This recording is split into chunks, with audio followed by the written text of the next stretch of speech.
The United Federation of Planets is a big part of why so many view the future depicted in Star Trek as a utopian one, or at least very close to a utopia. But what if it never existed? What if the Federation never had a chance to form? What would the Alpha Quadrant of the galaxy look like, and how would this change the events depicted in the various shows and movies? First of all, let's have a quick recap of Star Trek history. As we're shown in Star Trek Enterprise, we know by the mid to late 22nd century the Romulans, in their quest for secrecy and power, was manipulating the various powers of the Alpha Quadrant to fight among each other. They had successfully infiltrated the Vulcan government and also used a drone ship outfitted with holo projectors to sow conflict between the Andorians, Tellarites, and more. We also know from Star Trek the original series the Romulans established a relationship with the Klingons, trading ship designs and eventually forming an alliance with the House of Duras. However, thanks to the involvement of the United Earth Starfleet, specifically the NX-01 commanded by Captain Archer,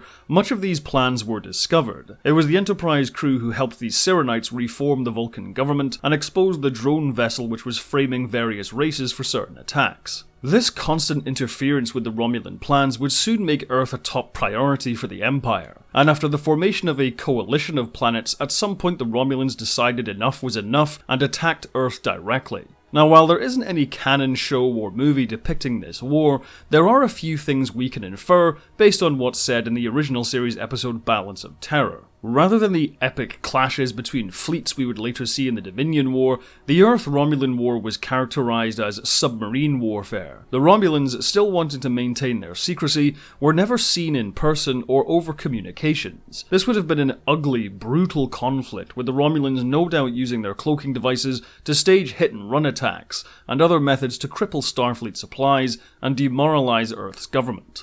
However, in a fitting bit of dramatic irony, this conflict would end up creating the very thing the Romulans were afraid of. With allies among the Andorians, Vulcans, Tellarites, and more, the Romulans would see their enemy gathering support from the other races and possibly even direct military aid. The Romulans, not exactly keen on the idea of multiple races potentially learning more about them, would surrender and retreat back into their empire, establishing the neutral zone in the subsequent treaty. Having triumphed over a common enemy, Earth and its allies felt an even closer bond than ever before. Within the next few years, the United Federation of Planets was formed, and by the 23rd century, it was a major power, able to contend with the likes of the Klingon Empire. By the 24th century, the Federation had more than 150 member worlds, and further proved its mettle in the Zenkathi, Cardassian, and Dominion Wars. So what if this history went differently? What if one small but important divergence in this timeline would lead to a much different status quo in the Star Trek universe? So now that we've established the timeline of the Federation's founding, where do we diverge? I think a logical place would be at the end of Star Trek Enterprise's 3rd season, or at the beginning of the 4th. One change here makes all the difference. What if Captain Archer is killed when destroying the Xindi superweapon, or during that brief trip back to World War II? The Enterprise with a different captain could have massive ramifications. Depending on whoever ends up as the new captain, this could drastically affect where the Enterprise is sent and what its broader mission is. So in this scenario, the Enterprise crew is not there to help the Cyranites reform the Vulcan government, and is not there to discover the Romulan drone ship being used to make the Andorians and Tellarites turn on each other. This means the Romulan Empire's plans to manipulate the Alpha Quadrant in the 22nd century are largely successful. While Earth would still be somewhat friendly with the Vulcans and Andorians, the coalition of planets which becomes the Federation is never established. Any attempts to create something like it are stamped out by Romulan agents. The following century sees the Romulan Empire expanding militarily to a degree, but mostly leveraging soft power to manipulate the Quadrant's other powers into doing the Empire's bidding. The Vulcans, Andorians, and Tellarites become bogged down in a series of border skirmishes and larger wars, and it's easy to see how the Klingons could take advantage of this as well, launching raids into the territories of weakened neighbours to win some glory on the battlefield and so on.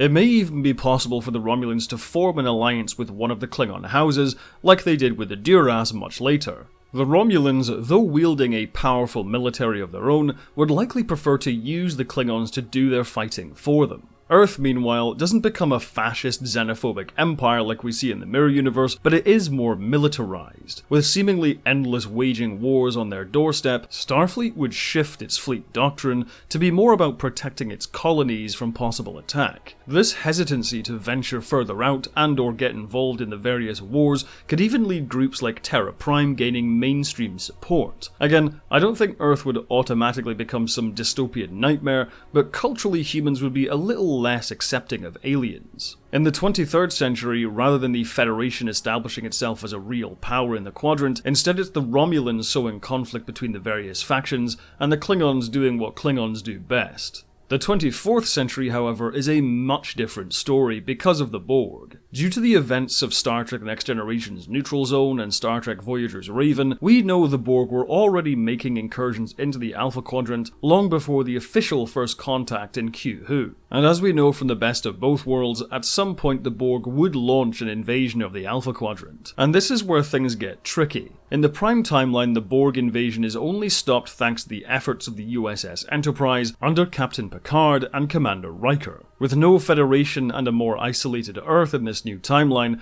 this isn't possible. However, that doesn't necessarily mean the Borg automatically assimilate the entire quadrant. The Romulan Empire is still technologically advanced, with some impressive scientific knowledge. In this timeline, they would also have an extensive intelligence network run by the Tal Shiar, so it's likely the Romulans would be able to see the Borg threat coming and put some kind of contingency plan into action. How well this plan goes when the Borg finally invade is difficult to say. I think the Romulan Empire would put up an extremely good fight, but I don't see them outright defeating the Borg the same way the Enterprise did. Then again, I also don't think the Borg would successfully assimilate the Romulan homeworld. Instead, I think it would just become a fact of life that the Borg would have some kind of presence in the Alpha Quadrant. The Romulans may even manipulate the other races into serving as cannon fodder against the Borg. Let the Vulcans, Andorians, and Klingons bear the brunt of the Borg advance, while the Romulans try to figure out a more long-term solution. As I said, this wouldn't be the Borg simply steamrolling over the Alpha Quadrant, this would be a years, maybe even decades-long conflict. But eventually, in the long run, the Borg would win if something isn't done about them. Whether the Romulans are ultimately successful, whether their stranglehold on the Alpha Quadrant can be maintained, and what happens if the Dominion show up as well, is something I'll leave to your own imagination. But that's my scenario for what would happen if the Federation never existed in the Star Trek universe. Do you like this concept? Was I way off? Do you have your own fun Star Trek what-if scenarios? Let me know in the comments below. Thank you for watching. If you like these videos, subscribe and hit the bell icon to stay up to date on my new uploads. If you want to help the channel grow, join my patrons or my YouTube members, where you can see videos early as well as some other exclusive content. Speaking of which, I'd like to quickly thank all of my patrons and members who are now appearing on screen. Have a good one, and as always, live long and prosper.